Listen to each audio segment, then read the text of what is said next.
This is your no bullshit guide to a happier life. Quick, but not necessarily easy tips to help you to squeeze every last drop of enjoyment out of your business and your life. My name is Helen Calvert. I'm a coach, a business owner and a parent, and I'm so happy to be here with you. I do swear occasionally, as the title suggests, so pop in your headphones if I'm not safe for little ears. Ready to go? Let's do this. This episode is sponsored by Helen Daniel of Outside the Box Sensory, promoting understanding and inclusivity for neurodivergent families. Helen is passionate about celebrating outside the box children and young people. On her website, you'll find affirming resources tailored to neurodivergent children and families. The incorporation of positive beliefs, positive words, and positive supports can pave the way towards a bright and successful future for all children. Head to outsidetheboxsensory.com for all of Helen's products and resources, to join her online community and to check out her new book, Neurosensory Divergence: Autistic Languages. This book reframes our thinking about how to support autistic children as Helen weaves together autistic lived experiences and scientific studies. Helen envisions a future where we celebrate each child's unique individuality, a future that places a strong emphasis on accommodating various sensory profiles, communication styles, learning preferences, and activity levels. Find all of her links via the show notes for this episode. Hello, and welcome to this episode where we're talking about help, I've lost my mojo. This is a conversation I have so often with clients. I've lost my mojo. I'm procrastinating. I've got no motivation. Can't get anything done. What's wrong with me? How often have you felt that way? And what can we do about it? And I really hope you know me well enough now to know that the answer is not going to be get a grip, give yourself a kick up the arse. We know that's not the answer, right? There's a much better way to look at this situation and think about what's happening. We can get very tunnel vision about what's happening in our lives. And especially if lots of difficult things happen a lot of the time or happen often or are kind of normal, we stop seeing them. We stop realizing that they are having an impact on us. So if you're going through your life merrily, happily, everything's fine, and then, someone gets ill or something big happens, that's having an impact. But if someone in your family has been very ill for a long time, your children have been struggling in some way for a long time, there's debt that you've been servicing for ages, all kinds of things that we know are stressful. If they go on for long enough, we start to see them as normal and we forget they're still having an impact. And then sometimes we're very good at just putting things into different boxes. So why can't I get anything done at work? Meanwhile, my husband and I are really struggling in our relationship. Yeah, I think those two things are probably connected. But we're good, aren't we, at imagining we can just put something aside and do something else, and it doesn't work that way. So if you are feeling like you have lost your mojo and you just can't get started and you can't get anything done, and that feeling of what's wrong with me, what I'd like you to do is list out all of your stressors. Now, I can hear some of you giving a little chuckle or a wry smile, like, oh my God, Helen, as if I've got time to list out all of those. That's the point. There's your answer right there. That's why you've got no mojo. We need to list them out. We need to see it in black and white, what's actually happening. And as I say so often, not just the things you feel should be stressful, but the things that are stressful. So there might be something happening that I would find easy or even pleasant and you're finding stressful. List out the actual stresses. What are the things that you're actually finding difficult, that are actually making life that bit harder? They might have been going on forever. They might be lifelong if you've got some kind of chronic illness or something like that, but list them all out. Let's see it. Because once you can see it, hopefully we'll start with some self-forgiveness. Hopefully we'll start with, good God, yeah, No wonder I've got no mojo. In fact, I'm impressed I got out of bed. Well done, me. I'm awesome. Let's start there, shall we? But then we can start to look at what we need. Because when we have no energy and no desire and almost an active pushback against doing work, doing things we don't really want to do, it's because we have unmet needs.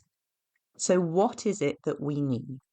When our body and our brain are refusing to do any more work, it's because they're trying to get our attention.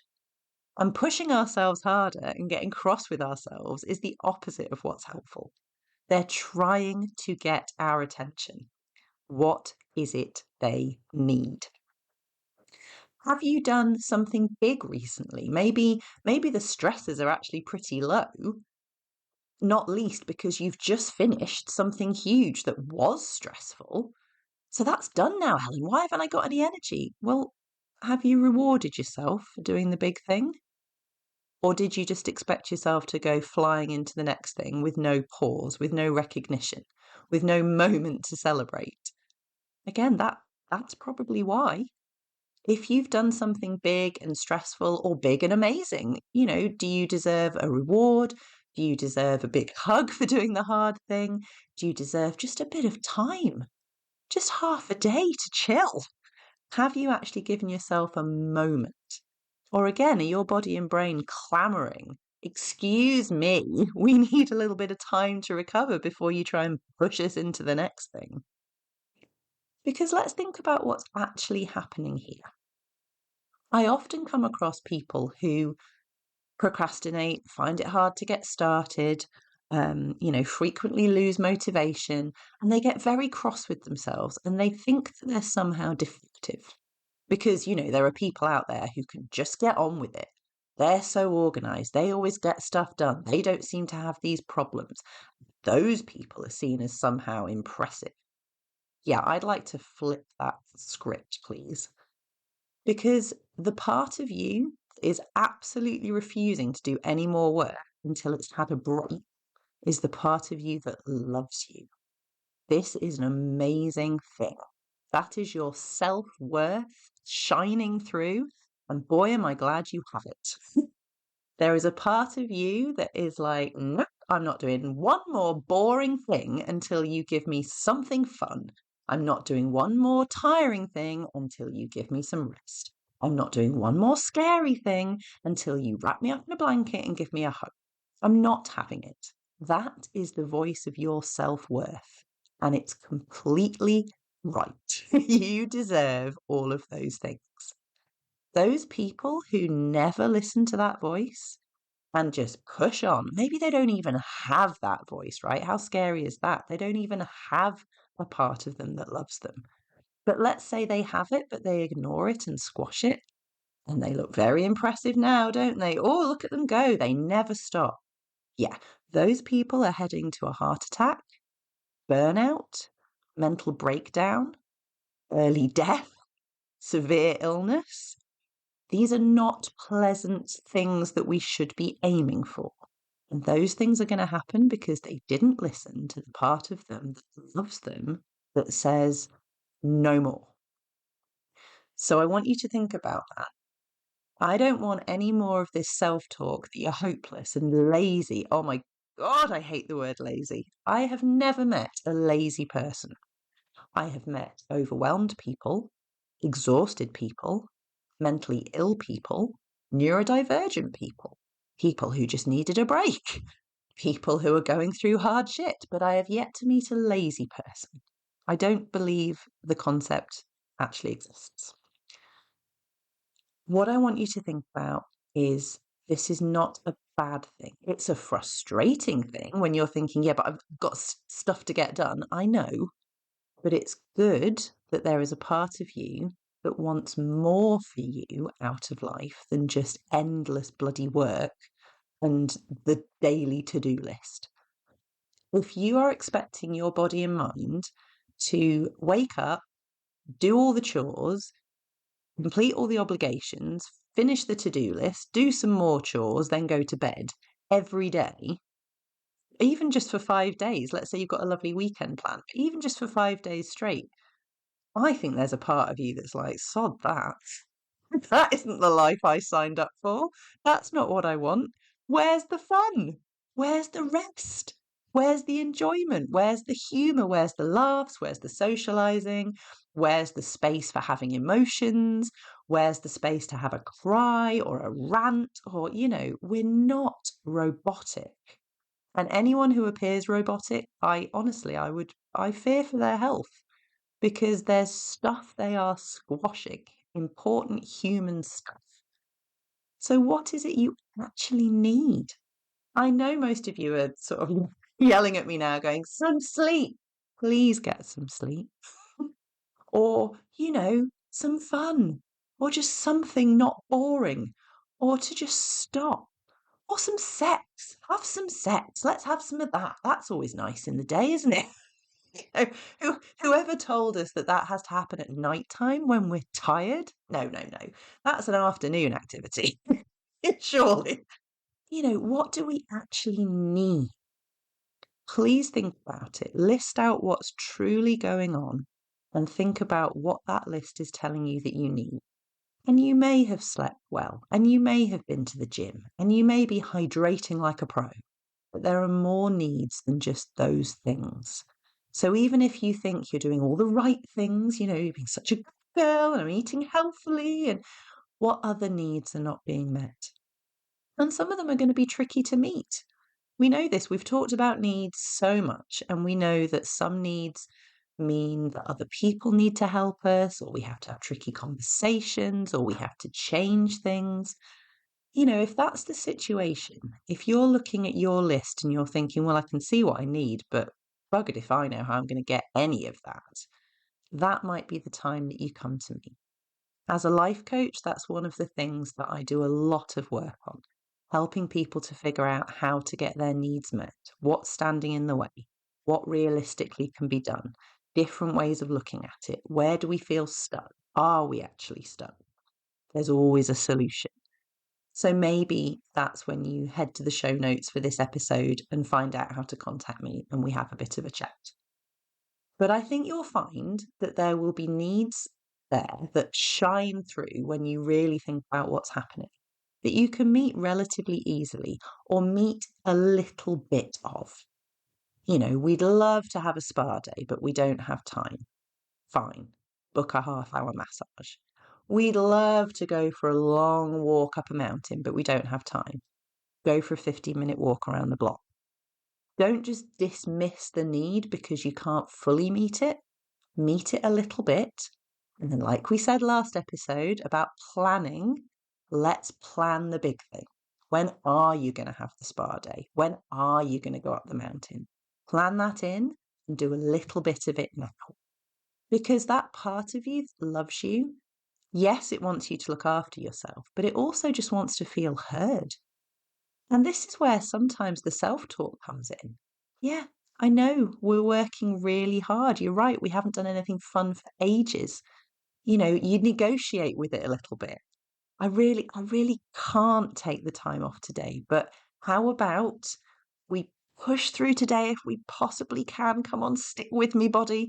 And then on Saturday, I promise you we're going to have some downtime, and keep that promise to yourself. Because then that part of you will start to trust and it will perform better for you. Okay, we're going to push on through now because I know you're going to keep that promise to me that we're then going to do the nice thing. But this is where the self-talk is so important, the encouraging self-talk, the nurturing self-talk, the just hearing what your body and brain are telling you. I hear you. We need more of whatever it is. We're going to figure out how to get it. We're going to do that this afternoon. We're going to do just one more, whatever it is we're doing, then we're going to figure it out. Or, okay, completely hear you. We're stopping right now. We're going to sort this out now. And then I'm going to trust that I'm going to have more energy and we're going to crack on again. I know for some of you it might sound bananas, to be sort of talking to another part of yourself like that, but give it a try. It's very effective. But there is a part of you that is desperate to be heard. That is why it's just blocking you completely from getting anything done. So I'd love for you to have a think about that. It really is as simple as spending that time properly looking at and being honest about what is happening.